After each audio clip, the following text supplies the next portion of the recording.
Welcome to Transform the Money, Transform the World. Chad Koehn with United Capital Management and Brian DeMint. And we're going to just dive right into this. In a former episode, we were not able to break down the numbers completely. We didn't get through it. I want to start at the top. 21 million Bitcoin transactions on the block. 19.5 million of those have been mined, and I like to use the term solved.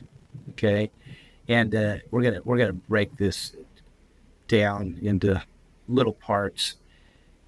That mining, that throws people off. I own Bitcoin mining companies that are publicly traded. There's a Bitcoin miner with 30,000 square feet, 30 miles south of me. Basically, just trying to solve equation, a big long math problem. Do you happen to know the length of the block? Would you go around the world once or several times? Do you know? As far as like the length of the equation, or are they saying the chain itself? Yeah, I mean it's all stored digitally, so I don't know how it would be represented as a physical object. Well, yeah, if you represented it physically, I know it'd be further from you to me, sliding at what, LA and Riverside? Yeah, I'm in Southern California in Riverside. Yeah. All right. So 19.5 million have been solved or mined, and 140 years, because every 4 years, every 210 blocks, the block gets cut in half. How do you explain halvening? The halvening. Having and halvening are both acceptable. How do you explain that? Yeah, to people? It's a really cool solution that Satoshi Nakamoto, whoever developed Bitcoin, came up with. Is that in the initial stage on day one, there were 0 Bitcoin, and every 10 minutes, a new batch of transactions was put together, and whoever, as you said, solved that race. I would almost think of it as a race. It's a race to solve as many math problems as you can.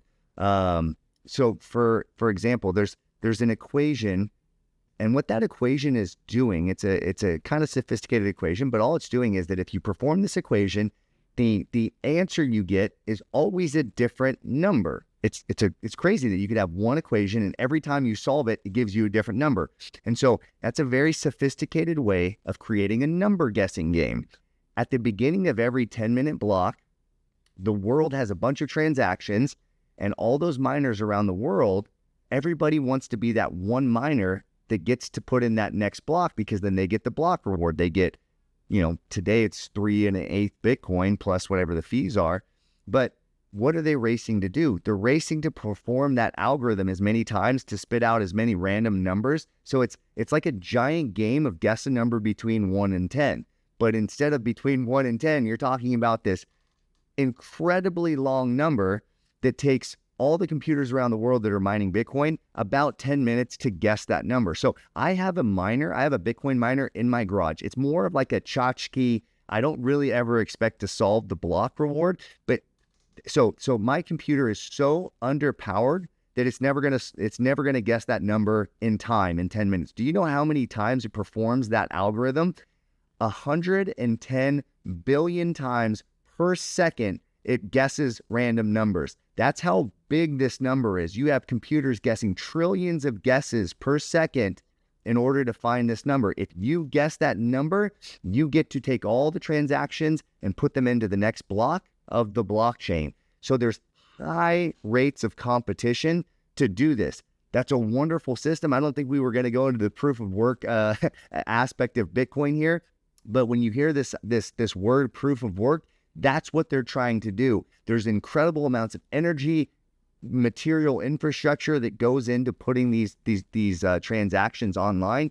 You don't want a system that doesn't require work, because if you have a system that doesn't require work, voila, you've reinvented the Federal Reserve. It takes zero work to put new numbers on the balance sheet, but Bitcoin takes vast amounts of work to add the next batch of transactions to the network. And yes, at the beginning, in 2009, there was 50 Bitcoin every 10 minutes created. Then 4 years later, it was 25 Bitcoin, then 12.5 Bitcoin. And so we're down to where we just had another halving where it's only 3 1/8 Bitcoin. every 10 minutes are created. Every 210,000 blocks, which is about 4 years, is when that halving happens again.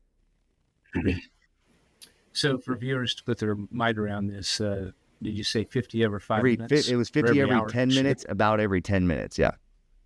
Every 10 minutes. Okay.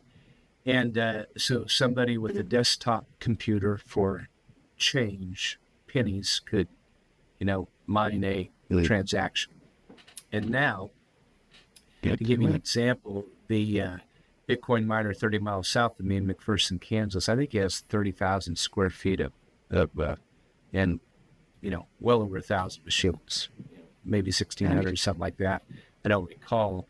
And because of the halving, he just recently went from 4 to 2 a week, I think, are his numbers. Okay. And so, going from today's price, getting a reward of 280,000 down to 140,000 or whatever. But so 140 years because of that happening to mine the rest of the block. 5 million have been lost. So 14 million exist. And of those 14 million, I read before COVID, because I read it before COVID, that there's 58 million millionaires in the United States. I read that somewhere prior to COVID, 58 million millionaires. So not every millionaire can own a Bitcoin at any price, a full Bitcoin, because there's only 14 million. But I want to get down to the 1.8 million on exchanges. And because of the halving, we went from recently mining 6,000 a week into this country worldwide to 3,000 a week. And the demand for several weeks after the new ETFs were created were about 24,000 a week when Wall Street come to the party January 10th this year. Okay. So you can imagine how a lot of my conversations go when you have 3,000 baby calves born in a week and you slaughter 14,000, 24,000, 50,000 a week. What's going to happen to the price of cattle? It's going to be a lot. And even scarier, when we jump into this in the next episode, if you keep on slaughtering the cattle, you eventually have none left.